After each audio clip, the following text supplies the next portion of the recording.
కానీ అలాంటి కథలు రాయటం తీయటం ఎప్పుడైనా it's a safe bet.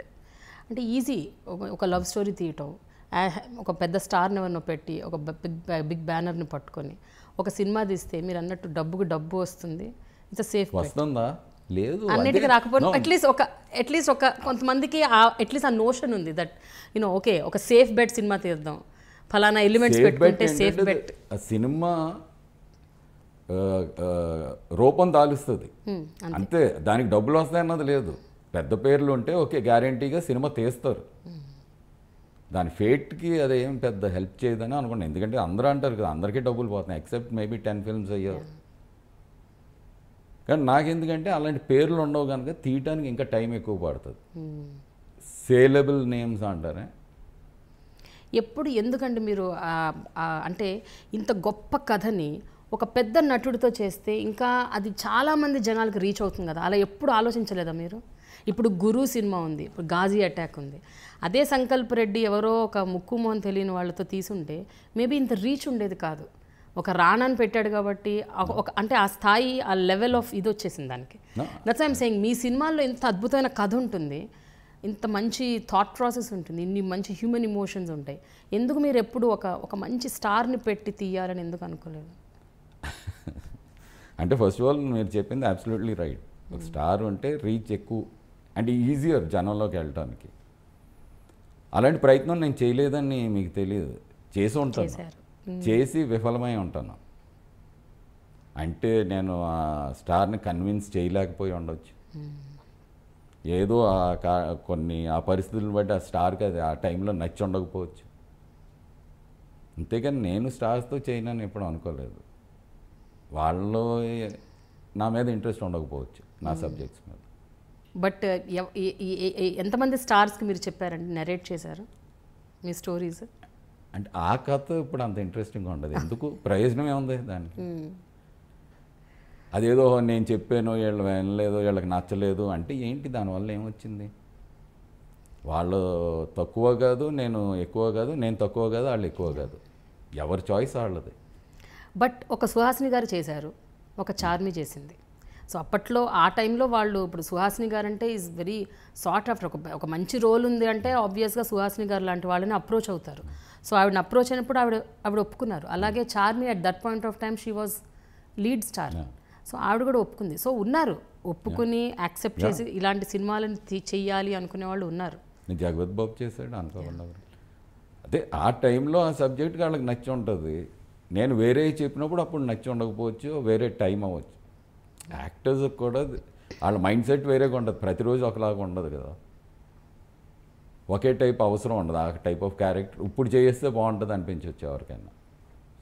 But మీ సినిమాలు it's a great blend of, అంటే జనరల్గా మనం సినిమాలని ఆర్ట్ సినిమా, కమర్షియల్ సినిమా అని చాలా అంటే I don't like that categorisation.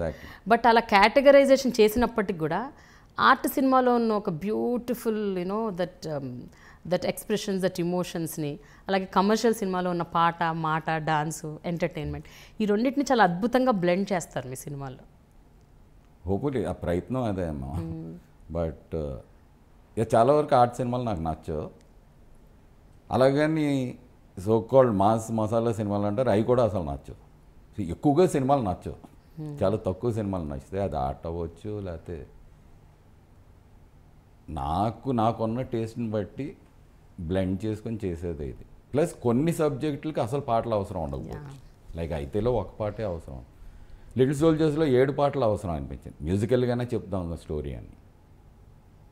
So only subject అవసరాన్ని బట్టి సో కాల్డ్ రెగ్యులర్ ఎలిమెంట్స్ వాడతాను. ఫస్ట్ ఆఫ్ ఆల్ మనం పుట్టి పెరిగింది ఈ ఆటపాట సినిమాల్లోనే కదా, చిన్నప్పుడు విజయ పిక్చర్స్ నుంచి మాకు తెలిసింది అదే.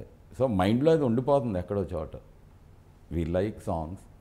అండ్ సాంగ్స్లో ఇంకోటి నాకు ఎక్కువ ఇష్టం అంటే, నాకు అసలు మ్యూజిక్ సెన్స్ లేదు, కానీ ఈ సినిమా అన్నది ఇన్ని రోజులు ఇంతమంది కష్టపడి చేయాలి, ఫైనల్ ప్రోడక్ట్ రావడానికి చాలా టైం పడుతుంది. బట్ ఫస్ట్ వచ్చే finished product is a song. Audio recording అయిపోతుంది ముందే, షూటింగ్ ముందు. అది విన్నప్పుడు ఒకటి కంప్లీట్ అయిందని ఒక కిక్ వస్తుంది. అది great about having songs in your film. ఒక బిట్ చూసాం, it's by itself it's complete actually song అన్నది. It has a life apart from the film. So creative thing చేస్తాం అన్నది బాగుంటుంది, ఆ కిక్ బాగుంటుంది. అయినా కూడా ఇప్పుడు అనుకోకుండా ఒకరోజు అలాగే అయితే ఎంత ఎంత థ్రిల్లర్ మూవీస్ అయినప్పటికీ కూడానండి, మీరు అందులో ఇలాంటి అంటే సాంగ్స్, డాన్సులు ఇలాంటి ఎలిమెంట్స్ పెట్టారు. ఎస్పెషలీ అనుకోకుండా ఒక రోజులో అయితే చిరంజీవి ఫ్యాన్ అమ్మాయి చార్మి, చిరంజీవి మీద ఒక పాట రాయించారు మీరు. అది ఇప్పటికి కూడా it's a very big hit. అది ఈవెన్ టుడే టీవీలో, రేడియోలో వస్తుంటే ఆ పాట పీపుల్ లవ్ దట్ సాంగ్.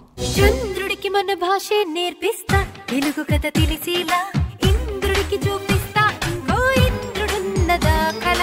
ఆంధ్రుడెవరంటే జగదేక వీరుడని, ఆ స్వర్గం కూడా తల వచ్చేలా మన జెండా ఎగరాలి వేళ. చుకల్లి తాకేంతల ఎవరైనా చూసుంటారా నడిచే నక్షత్రాన్ని, ఎదురుస్తే ఎగబడిపోరా నేనే ఆ చిత్రాన్ని.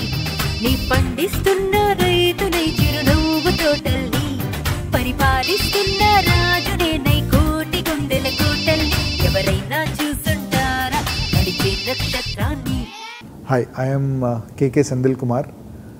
Catch me on an exclusive interview with Prema on Dialogue with Prema on iDreams.